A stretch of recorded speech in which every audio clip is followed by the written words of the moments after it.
Then, in an instant, everything changed. One car, a Haas, veered violently off the track.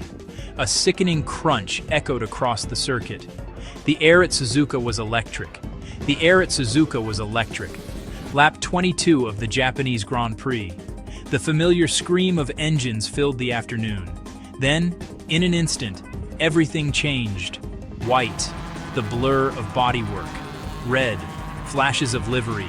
Green, grass and runoff. The car speared into the barriers. Debris exploded into the air. The roar of the race was suddenly replaced by a collective gasp from the crowd. A stunned silence that felt heavier than any engine note. This was the moment Formula One's greatest fears about its new era became a terrifying reality. The car belonged to Ollie Bearman. He was a young Brit, enjoying an impressive start to his 2026 season. He was battling for position, deep in the pack. He saw an opportunity. Alpine of Franco Colapinto. The fast approach to Spoon Curve. It was a move he had probably rehearsed in his mind 100 times. But this was no ordinary overtake.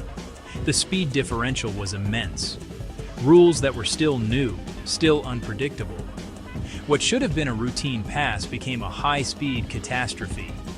The world watched, holding its breath, as the race was neutralized behind the safety car.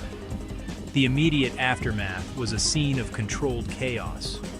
Marshals sprinted towards the wreckage. Medical cars were dispatched. On the world feed, the onboard camera replayed the horrifying sequence. His car plowed through the distance markers, a testament to how early he had lost control. The impact was sideways, brutal, and registered a staggering 50 G on the chassis sensors. That is a force that tests the limits of human endurance and modern engineering. From the crumpled monocoque, a figure emerged. It was Bearman. He climbed out, a sign that the car's safety cell had done its job magnificently. But he was not unscathed. He leaned heavily on the trackside marshals, unable to put weight on his right leg. The relief that he was conscious and moving was immense, but it was mixed with a deep sense of unease. This was the big one, the accident the drivers had been warning about. And now, the sport had to confront the consequences of its own design. Let's break down what happened moment by moment. On lap 22, Bearman was chasing Colapinto. As they raced towards Spoon, Bearman prepared to attack. He had a significant energy advantage.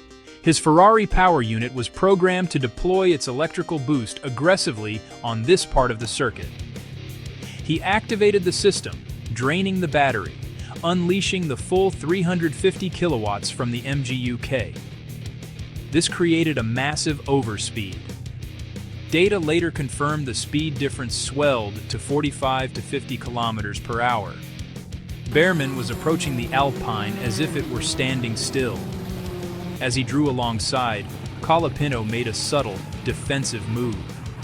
He drifted slightly off the racing line toward the middle of the track.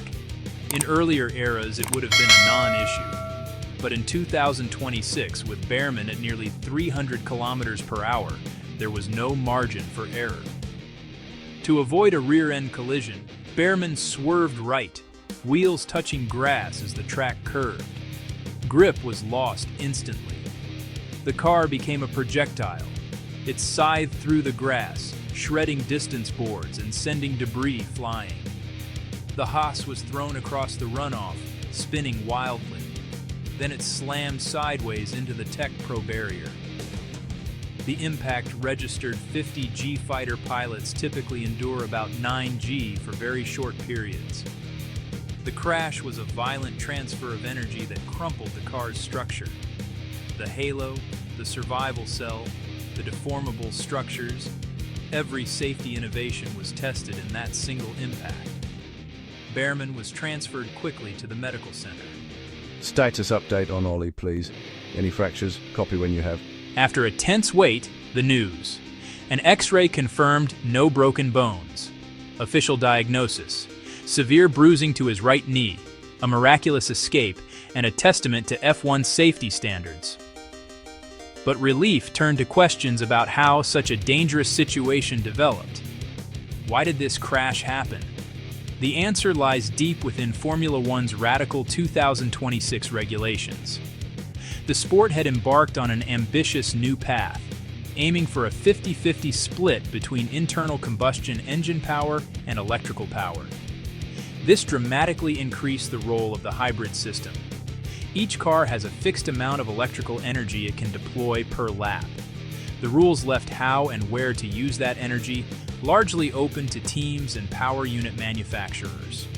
That freedom was supposed to create strategic variety. Instead, it created a new kind of danger. At any point, two cars could have vastly different performance characteristics, one harvesting, another unleashing full electrical power.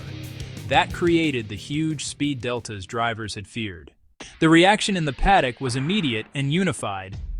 There was no finger-pointing, only a shared sense of alarm. While some observers initially questioned Colapinto's defensive move, his team, Behrman's Haas team, were quick to absolve him of blame. Haas boss Ayao Komatsu was clear. It was not his fault at all. The stewards agreed, deciding it required no further investigation. The focus shifted immediately from the drivers to the regulations that had created the dangerous environment. Senior drivers, who had been the most vocal critics of the new rules, felt grimly vindicated. George Russell, a director of the Grand Prix Drivers Association, was instrumental in ensuring the drivers' voices were heard. The consensus was clear. The spectacle of these boost overtakes was not worth the risk. As an F1 community together, we have to look at this. We cannot ignore it. I cannot say right now what the solution should be, but I'm sure we will be discussing and all working closely together to make sure we improve the safety. The FIA, the sport's governing body, acknowledged the problem. It confirmed that the closing speeds were a contributing factor and announced meetings before Miami. Kimi Antonelli may have taken another brilliant victory for Mercedes, but the main talking point was Behrman's crash. It was a stark reminder that even with incredible advances in safety, Formula One remains fundamentally dangerous. In the aftermath, Ollie Behrman himself provided the most powerful testimony. Speaking to the media, his frustration was palpable, but so was his clarity. It was a massive overspeed, 50 kph, which is a part of these new regulations that I guess we have to get used to. He was calm, but his words carried the weight of his experience. He recounted the moments before the impact, feeling that he wasn't given enough space given the enormous speed he was carrying. Behrman revealed that the exact scenario had been a topic of discussion in the driver's briefing just 2 days earlier. We need to be a bit more lenient, a bit more prepared because of these huge deltas in speed. I think as a group we warned the FIA what can happen, and this has been a really unfortunate result of a massive delta speed we've not seen before in F1. Despite the violence of the crash, Behrman was also incredibly hard on himself, a trait his team principal noted. He's not making any excuses, he was really beating himself up, calling it a small misjudgment rather than a major error. He spoke about Colapinto's move, not with anger, but with a sense of urgency. I saw him look in his mirror and go left, which is not good. We need to sort these things out between drivers, have a bit more respect between us. A defensive move that was safe last year was now perilous. He was calling for a new code of conduct, a greater awareness among the drivers to protect each other from the unintended consequences of the regulations. The 2026 Japanese Grand Prix will be remembered for the twisted wreckage of the Haas car and the remarkable survival of its driver. It was a race that served as a brutal, high-decibel wake-up call for the entire sport.